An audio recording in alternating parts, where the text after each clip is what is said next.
appreciation. Mo dúpẹ́ oníbùọ̀rẹ́ bàbá gbọ́ ọpẹ́ mi. Àrólé Jésù TV má yí kúrò níbẹ̀ o, àgbà ni wá.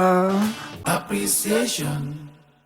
Mo dúpẹ́ oníbùọ̀rẹ́ bàbá gbọ́ ọpẹ́ mi. Ọpẹ́ pàtàkì lọ́wọ́ Elédùmarè, ọba ńlá, ọba tí fọba jẹ, olú nínú àwọn ọ̀run, ọba tó lọ kọrin kése, ọba tó ti wà kí ayé tó wà, ọba tí ó tún máa bẹ nígbà tí ayé ò ní sí mọ́.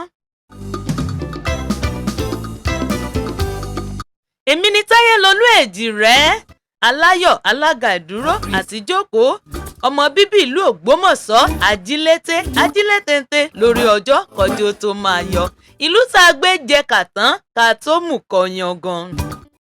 Mo dúpẹ́ oníbùọ̀rẹ́ bàbá gbọ́ ọpẹ́ mi.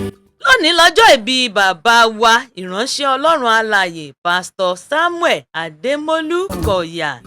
Gbogbo ẹbí, aya àtàwọn ọmọ wọn ní bá wọn kí yín, wọ́n tiẹ̀ ní kí n délùú yín. Ẹ̀yin lọmọ Ìjẹ̀bú Èmùrẹ́, ọmọ Ẹmúrẹ́ Málàyà Mélú Pẹ̀rẹ̀gẹ̀dẹ̀, ẹ̀yin lọmọ Ugbo Àlàárà, ẹ̀yin lọmọ Mùṣin Ànàkọrù gbirigbiri, ẹ̀yin lọmọ Gbọ̀ngbọ̀n níta Lùpẹ́, ẹ̀yin lọmọ Àlà Rẹ́kẹ̀rẹ̀kẹ̀ níta Láwájọdá, ẹ̀yin lọmọ Elése Àjùjàwàrà, ẹ̀yin lọmọ Kànà gbọ́jọ́ òrò kó má wá kó wá afàràkásá, ẹ̀yin lọmọ ìlú Arẹ́yẹ àrókò tán ẹ̀yẹ fò lọ, ẹ̀yin lọmọ ìlú Afìràwésọ ẹran jẹ nínú igbó, ẹ̀yin lọmọ Mèdú ará Òmu, ẹ̀yin lọmọ Láyí ọ̀tẹ̀ ń gbẹ́lú, ẹ̀yin lọmọ Elése Àjùjàwàrà, ẹ̀yin lọmọ Mèdú ará Òmu, ẹ̀yin lọmọ Àjòrọ̀bà bí ìró, ẹ̀yin lọmọ Gíwá bàbá Gíwá àwọ̀tẹ́lẹ̀ bàbá ẹ̀wù, ẹ̀yin lọmọ Onímọ̀gbọ̀n àyàyọ̀ onípọ̀ntẹ̀mú